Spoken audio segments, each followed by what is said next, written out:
வணக்கம். பிறந்த குழந்தையை தாய் தந்தையை கொன்று எரித்த கொடூர சம்பவம் போலீஸ் விசாரணையில் தெரியவந்தது. இனி விரிவான செய்திகள். அரியலூர் மாவட்டம் செந்துறை அருகே உள்ள குளும்பூர் காலனி தெருவில் மதிவாணன் வீட்டு அருகே கடந்த 7ஆம் தேதி கொளுத்தப்பட்ட குப்பையில் பிறந்த சில மணி நேரமே ஆன ஆண் குழந்தை ஒன்று கருகிய நிலையில் இறந்து கிடந்துள்ளது. இதுகுறித்து வழக்கு பதிவு செய்த போலீசார் சந்தேகத்தின் பெயரில் மதிவாணன் மனைவி திவ்யாவை பிடித்து விசாரணை செய்தனர்.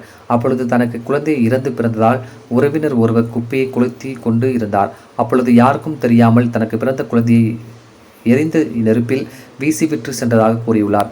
இந்த நிலையில் திவ்யா அரியலூர் அரசு மருத்துவக் கல்லூரி மருத்துவமனையில் தொடர்ந்து சிகிச்சை பெற்று வந்தார். சிகிச்சை முடிந்த நிலையில் திவ்யா மற்றும் அவரது கணவர் மதிவண்ணன் ஆகியோரை பிடித்து செந்துறை போலீசார் விசாரணை மேற்கொண்டனர். அப்பொழுது மதிவண்ணன் தனது மனைவி கர்ப்பமானதை மறைத்து வயிற்றில் கட்டியுள்ளதாக பொய் கூறினார். இந்த நிலையில் அவருக்கு வீட்டில் குழந்தை பிறந்தது. அப்பொழுது அந்த குழந்தையின் முகத்தை பார்த்தபோது திவ்யாவின் மீது சந்தேகம் ஏற்பட்டதால் இருவருக்கும் இடையே அன்று இரவு சண்டை ஏற்பட்டது. இதில் ஆத்திரமடைந்த நான் குழந்தையை தூக்கி கீழே வீசினேன். இதில் அடிபட்டு குழந்தை அழுதது. அழுகை சத்தம் வெளியே கேட்கக்கூடாது என்பதற்காக திவ்யா துணியால் குழந்தையின் வாய் அடைத்தார். இதனால் குழந்தையை இறந்து விட்டது. அதன் பிறகு இறந்த குழந்தையை அருகே இருந்த குப்பையில் போட்டுவிட்டு வந்து விட்டோம்.